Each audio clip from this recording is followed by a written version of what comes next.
Okay, for this last section, let's talk about getting the most bang for our buck by combining multiple techniques. And this is kind of what it's really kind of all about. Like, we've looked at how to create this sense of tension and release by using different techniques, but in most cases, we're going to use more than one to do it.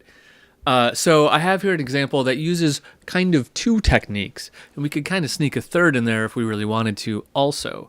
And these are all things we've already looked at, but kind of putting it all together. So this is Mozart. Good old-fashioned Mozart. I shouldn't say old because he was never particularly old, but I guess historically it's old to us, but I meant like he didn't become an old man really. He died fairly young. But Sonata in C, a nice pretty piece. Now I want to look at short little excerpt here from the beginning down to here. So we're starting in C major. This is a C major chord here. So we're going from C to C.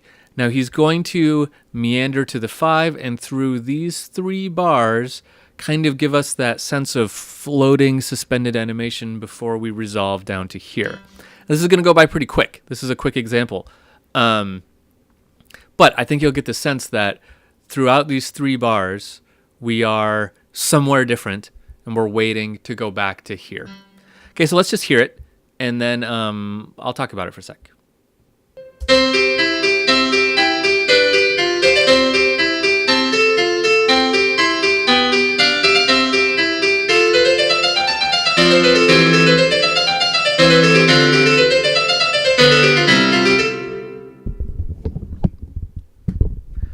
Okay, that's it. So, let's listen to what we actually heard there. So here we heard a bunch of C major. We could analyze this and say, okay, that was a 1 chord, there's a 5 chord, there's, everything else. But let's not get bogged down in that right away. Let's jump to what happens right here.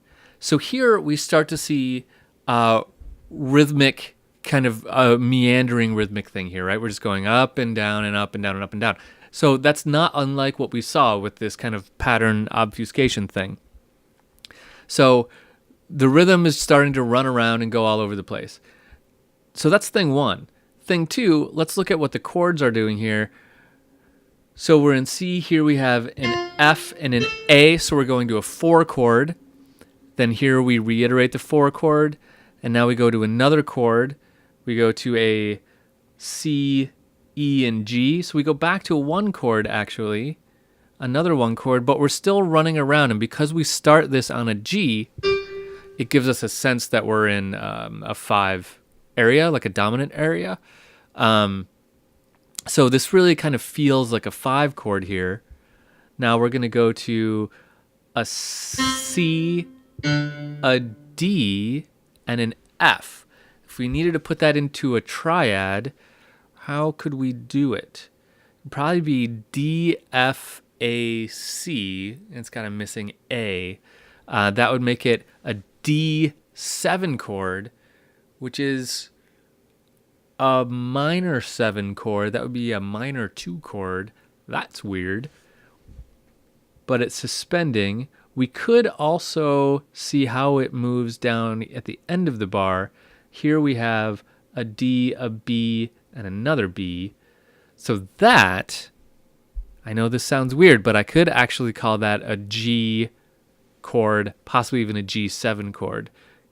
Here's a G, and here's our 7th, right there in that last beat. So while the G isn't in this moment, I'm happy to call that a G7 chord.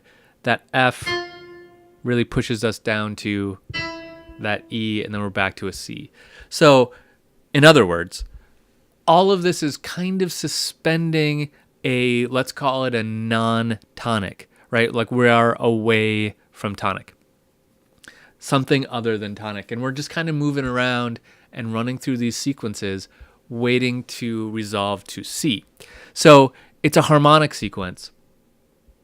So we've got the chords that are creating the tension and the rhythm that's creating the tension, all heading down to this release right down here.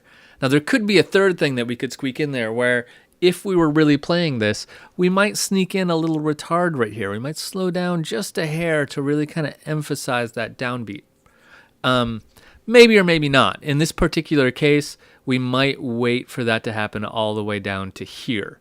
But I didn't want to go all the way down here because from here to here is actually a modulation, which we talk about somewhere in a different class, in one of the theory classes.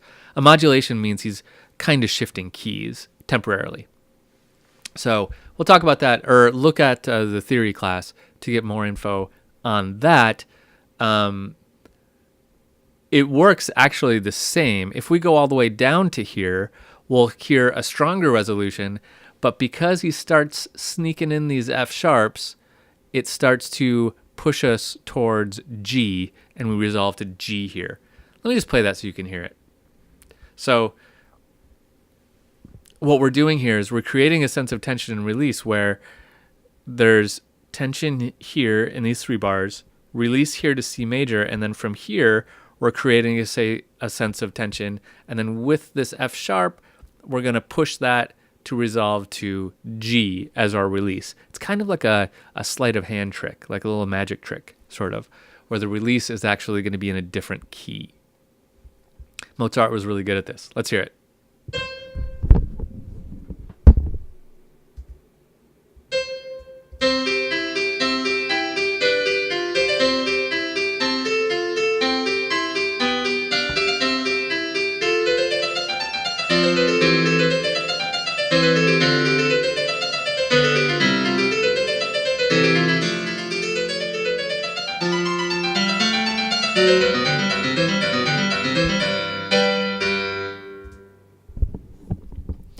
So it felt like a release down here, but it was in the wrong key.